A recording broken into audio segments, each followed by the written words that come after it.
Hello students, कैसे हैं? Obviously सभी जो हैं बिजी होंगे, क्योंकि जैसा कि सभी को पता है कि अपना बोर्ड एग्ज़ाम बहुत ही नज़दीक आता जा रहा है।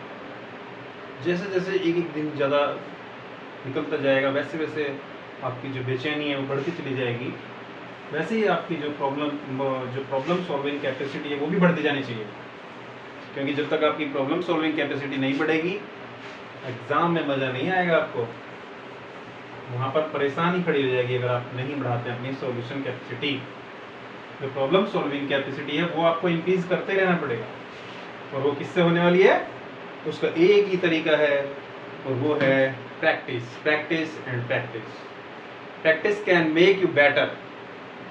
प्रैक्टिस आपको पहले से ज़्यादा अच्छा बना सकती है, इसलिए प्रैक्टिस करते रहिए, मैथ्स की भी और अदर सब्जेक्ट्स की। जितना भी आप हो सकता है कोशिश कीजिए कि अच्छे से अच्छे मार्क्स आप कवर कर पाएँ। बाकी ऐसा कुछ नहीं है कि अगर किसी के मार्क्स ज़्यादा 90 नहीं आएंगे तो वो ख़राब हो जाएगा, ऐसा कुछ नहीं होता। लेकिन जो है आपको अपनी बेस्ट कोशिश करो, बाकी जो भगवान के हाथ में जो हमारे नसीब में वही मिलेगा। लेकिन अगर आप कोशिश नहीं करोगे तो नसीब का भी नहीं मिलेगा, ठीक है? तो कोशिश करना बहुत ही ज़्यादा ज़रूरी है। फ्रूट्स की तो टेंशन ही मतलब, वो तो भगवान अच्छा ही देगा अगर आप अच्छी मेहनत करेंगे तो। अब हम आते हैं क्वेश्चन नंबर 16 पर। जो क्वेश्चन नंबर 16 है, 15 तक मैंने आपके सॉल्व कर दिए थे कल, इट मीन्स लास्ट वीडियो में। It's my fifth part and I will solve the question number 16। मैं जो है 16 का नंबर क्वेश्चन जो है सोल्व करने वाला हूँ। 16 नंबर जो क्वेश्चन है आपका सपोर्टिंग में दिया हुआ है वो है the numbers 5 to 5 and 3000 are divisible by 3, 5, 15, 25 and 75. तो what is the HCF of 5 to 5 and 3000? देखो, ये हमारा जो नंबर दिया गया है, जो 16 क्वेश्चन में आपको नंबर दिया गया है वो क्या है? ये है आपका 525 एंड 3000। ये आपका दिया हुआ है 3000। तो इसमें जो आपके जो इनके नंबर्स हैं, ये दोनों नंबर्स, ये किससे डिविजिबल हैं? डिविजिबल बाय हैं, डिविजिबल बाय यानी किसके द्वारा भाज्य है? ये आपको जो नंबर्स दे रखा है 3, 5, 15, 3 से डिविजिबल है, 5 से भी डिविजिबल है, 15 से भी डिविजिबल है, और 25 से भी डिविजिबल है, एंड जो अदर नंबर है दैट इज 75। तो हमें इसका पता करना है कि इसका HCF आप इसके फैक्टराइजेशन में प्राइम फैक्टराइजेशन मेथड से भी निकाल सकते हैं, लेकिन मैं आपको उससे नहीं निकलवाऊंगा क्योंकि ये 1 मार्क्स का क्वेश्चन है, हम इतनी मेहनत नहीं करेंगे, क्योंकि अगर आपको ये ना दिए होते तब तो हमें करना पड़ता। देखो, ऐसी कंडीशन में जो सबसे बड़ा नंबर आपका आने वाला है that will be the HCF, जो हाईएस्ट कॉमन फैक्टर। तो अगर अगर इसमें कहा गया है कि ये जो दोनों नंबर्स हैं ये इससे डिविजिबल है, इससे, इट मींस ये इन दोनों का जो कॉमन फैक्टर है वो ये भी है, ये भी है, ये भी है, ये भी है एंड ये भी है। तो इसका सबसे बड़ा जो फैक्टर होगा that will be the HCF। तो इसका HCF क्या होगा?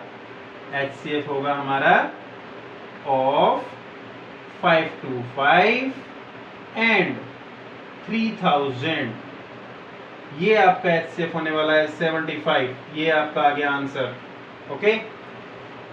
क्योंकि जो HCF का मीनिंग ये होता है highest common factor. Highest common factor means HCF। तो ये सब कॉमन फैक्टर्स थे। तो हाईएस्ट कॉमन फैक्टर जो था वो था आपका हाईएस्ट कॉमन फैक्टर है हमारा 75। तो इसीलिए आपको क्या समझना है कि यही होगा हमारा HCF। तो ये था आपका क्वेश्चन नंबर 16। अब हम आते हैं क्वेश्चन नंबर 17 पर। तो 17 जो क्वेश्चन है वो आपको और भी मजा देने वाला है। उसमें देखिए कितना मजा आएगा आपको। इसमें आपको वैल्यूज दी गई है x, और ये आपके 210 दिया हुआ है, और यहाँ पे दिया गया है 2, फिर 2 से करेंगे तो इसमें फैक्टर आपको दिया गया है, क्या दिया गया है, 105 दिया गया है, और 105 का अगर आप फैक्टर करेंगे तो हमें 35 में दिया गया है, और इधर दिया गया है आपको 3, और फिर 35 को जो डिवाइड किया गया है वो हमें क्या गया है, दिखाया गया है कि ये 5 है और ये y है। तो अब हमें क्या निकालना है, इसमें हमें इसके अंदर फाइंड आउट करना है x और y का रेशियो। क्या फाइंड आउट करना है हमें, x रेशियो y, ये आपको फाइंड करना है, ठीक है। तो बेटा रेशियो निकालने के लिए सबसे बढ़िया हमें क्या चाहिए, पहले x और y की वैल्यू चाहिए। अब x और y की वैल्यू कैसे आएगी, डेफिनेटली ये जो आपका फैक्टर दिया गया है, ये देखिए जरा ध्यान से, ये जो x की वैल्यू आएगी इन दोनों को मल्टीप्लाई कर दो, 2 and 20, 210 को आप मल्टीप्लाई करेंगे तो आपकी वैल्यू कितनी आ जाती है, हमारी आ जाती है 420। 420 वो चालाक आदमी का जिक्र नहीं किया जा रहा है, नंबर है 420। इसके बाद आता है y, y कितना दिया हुआ है, y हमारे निकालने के लिए हमें क्या करना पड़ेगा, 35 को 5 से डिवाइड करना पड़ेगा, जो आएगा that will the value of y। और y की वैल्यू कितनी आ रही है, 5 7 जा 35। तो y की x की वैल्यू कितनी मिली, x की वैल्यू आ रही है आपकी 420, और y की वैल्यू कितनी आ रही है, 7। अब हमारे पास ये रेशियो बनता है 427। अब इसको काट देंगे तो 7 से काटोगे तो आएगा 1, और इसको 7 से काटेंगे तो आ जाएगा 60। तो आपका रेशियो क्या बना, x ratio y will be 60 ratio 1। It's your answer, ये तुम्हारा आंसर हो गया। तो ये आपका 17 क्वेश्चन भी कंप्लीट हो गया है। अब हम आते हैं क्वेश्चन नंबर, ये आपके जो 1 मार्क्स के क्वेश्चन थे वो हमारे कंप्लीट हो गए हैं। तो ये बच्चों के लिए बहुत ही ज़्यादा खुशी की बात है, क्योंकि अब हम करने वाले हैं 2 मार्क्स के क्वेश्चंस। थोड़ा आपकी जो वैल्यू है वो थोड़ी इंक्रीज कर दी जाती है, और अब आपको सिखाए जाएंगे 2 मार्क्स के क्वेश्चंस। चैप्टर हमारा वही बन रहेगा क्योंकि बीच में बहुत सारे क्वेश्चंस हैं। ये आता है हम question number, short answer type भी क्वेश्चन है ये भी आपका, but I hope it will be the 2 marks के क्वेश्चंस, ठीक है। फिर आपका सेकंड पार्ट जो है वो टाइप जो है वो 3 मार्क्स के क्वेश्चंस का है, फिर आपका 4 5 जो भी मैक्सिमम मार्क्स होते हैं उसका है। तो सबसे पहले हम आते हैं क्वेश्चन नंबर 18 पर। जो क्वेश्चन नंबर 18 है वो आपको क्या कह रहा है, ये बहुत ही इंपॉर्टेंट क्वेश्चन है आपके लिए। ये आपका आता है 12 जो क्वेश्चन है, 12 की पावर n हमें दी गई है, और इसके अंदर हमें क्या दिया जाता है कि जो 12 की पावर n है वो can not and with the digit 0 और 5 for any natural number n। Natural number तो सभी बच्चे जानते हैं, 1 2 3 4 5 एंड काउंटलेस काउंटिंग। तो हमें बताना है कि क्या ये एंड्स हो सकता है, can it and with digit 0 और 5। हमें देखना है कि 0 और 5 के डिजिट से इसका एंड होगा। इट मींस वंस प्लेस पर अगर हम इसको सॉल्व करेंगे तो क्या वंस प्लेस पर 0 और 5 आ सकता है। इसके लिए जो सबसे पहले हमें काम करना है वो क्या करना है, हमें सबसे पहला जो काम करना है वो 12 के फैक्टर करके देखना है। अगर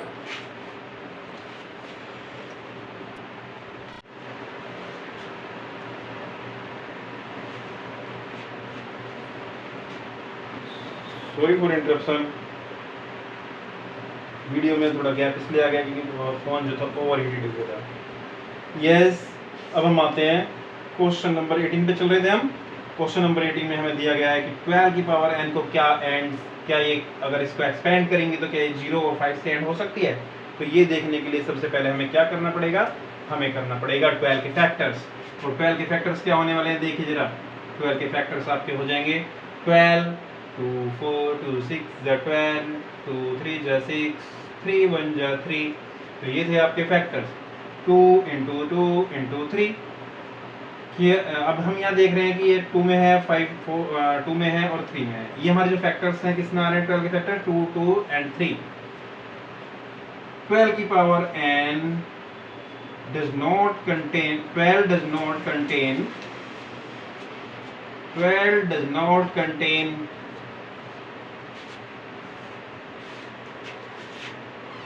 factor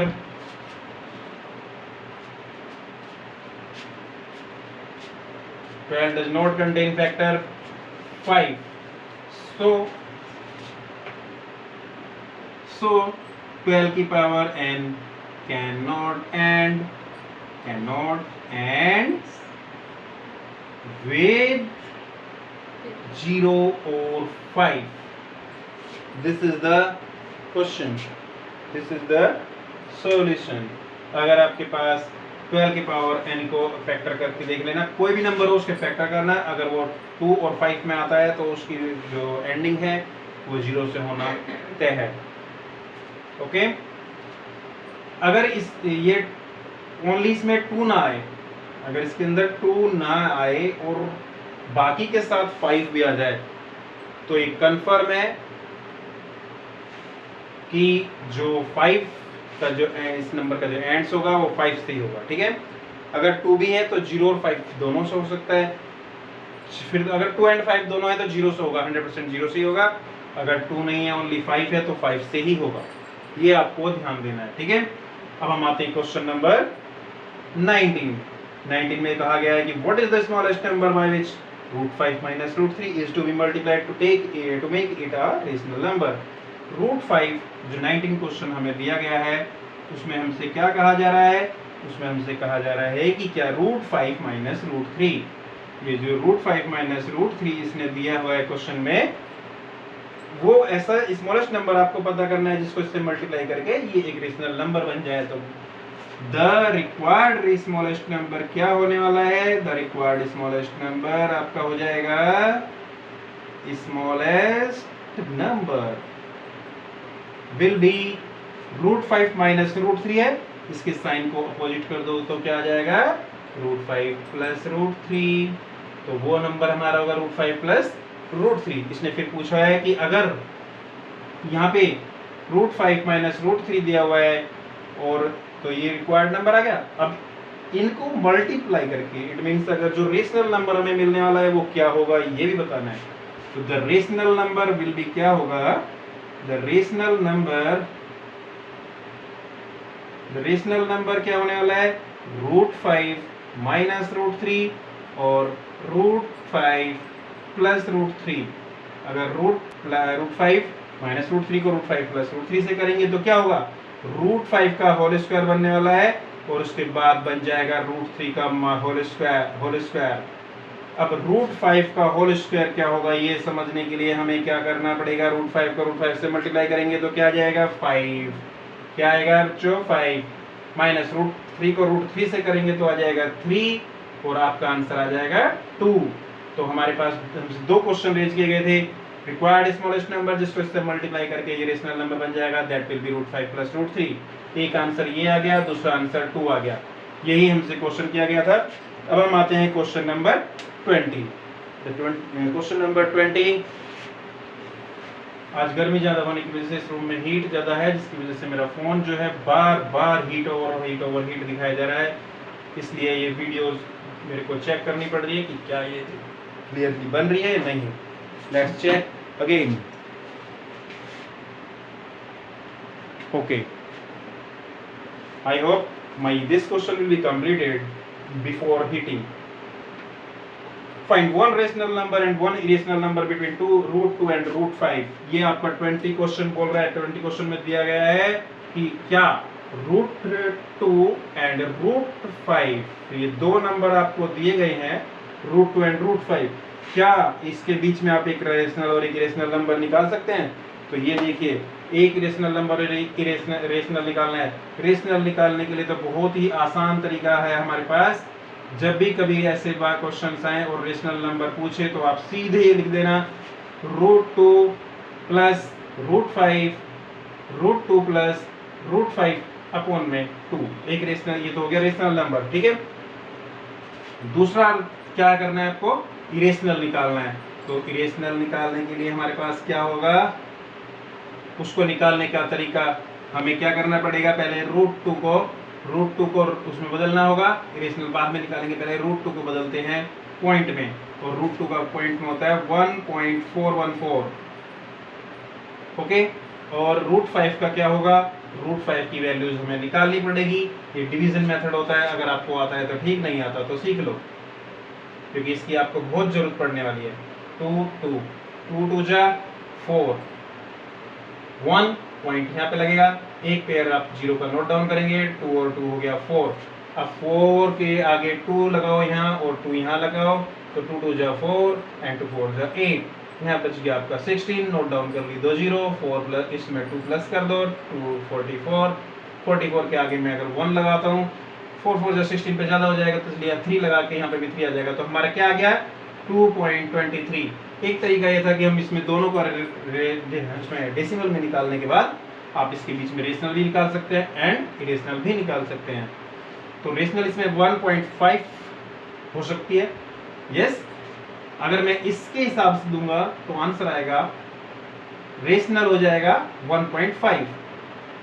अगर इसके हिसाब से आप आंसर निकालना चाहें तो दोनों निकल जाएंगे, ये थोड़ा आसान पड़ेगा। बस एक मेहनत यहीं पे करनी है आपको, फिर उसके बाद बड़े आसानी से निकल सकते हैं दोनों नंबर। रेशनल कैसे निकलेगा? रेशनल निकालने के लिए आपको करना पड़ेगा 1.5, क्योंकि 1.4 और 2.2 के बीच की 1.5 भी होती है जो कि रेशनल होती है, ठीक है। एंड इरेशनल नंबर आप वेरी सिंपल, 4 1 है ना, तो आपको क्या करना है 4 2 0 4 2 0 0 4 2 0 0, ऐसे करते हम आगे बढ़ते चले जाते हैं, और ये आपका इरेशनल हो गया, ये रेशनल हो गया। इस तरीके से आपको सिर्फ रेशनल मिल रहा है, इस तरीके से दोनों मिल रहे हैं, तो आई होप इस मेथड को आप हटा दो और इसी मेथड को आप यूज करो। ये मेथड आपको दोनों चीजें दे रहा है, तो इसलिए ये मेथड अच्छा है, इसी को यूज करना है।